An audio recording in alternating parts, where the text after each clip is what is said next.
78ତମ ସ୍ୱାଧୀନତା ଦିବସର ଅଭିନନ୍ଦନ ସହିତ ଲେଖିଥିବା ମୋର ଏ କବିତାଟି ସେୟାର କରୁଛି। ନିଜ ପାଇଁକି ତ ସଭିଏଁ ବଞ୍ଚନ୍ତି, ନିଜ ପାଇଁକି ତ ସଭିଏଁ ବଞ୍ଚନ୍ତି, ସହେ ଯେତେ ଦୁଃଖ କଷ୍ଟ, ହେଲେ ଦେଶ ପାଇଁ ବଞ୍ଚି ରହେ ଯିଏ, ସିଏ ହିଁ ତ ଏକା ଶ୍ରେଷ୍ଠ। ପ୍ରେମରେ କେତେ ଯେ ଜୀବନ ହାରନ୍ତି, ହୋଇ ପ୍ରେମ ପଥେ ପଥ ଭ୍ରଷ୍ଟ, ହେଲେ ଦେଶ ପ୍ରେମରେ ଯେ ଦିଏ ପ୍ରାଣବଳି, ସିଏ ହିଁ ତ ଏକା ଶ୍ରେଷ୍ଠ। ଆପଣା ସୁରକ୍ଷା ସଭିଏଁ କରନ୍ତି, କିଛି ବ୍ୟବସ୍ଥା କରି ନିର୍ଦ୍ଦିଷ୍ଟ, ହେଲେ ଦେଶର ସୁରକ୍ଷା ଥାଏ ଯାର ଲକ୍ଷ୍ୟ, ସିଏ ହିଁ ତ ଏକା ଶ୍ରେଷ୍ଠ।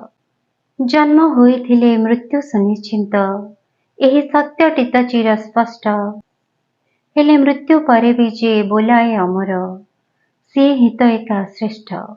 ସେହି ଅମର ବୀରଙ୍କ ବଳିଦାନର ମୂଲ୍ୟରେ ଏହି ଦିବସଟି ଯେ ଉଦ୍ଦିଷ୍ଟ, ସେହି ବୀର ଯେବେ ଯେବେ ଜନ୍ମନ୍ତି ଧରାରେ, ଧନ୍ୟ ହୁଏ ଧରା ପୃଷ୍ଠ, ଧନ୍ୟ ହୁଏ ଧରା ପୃଷ୍ଠ।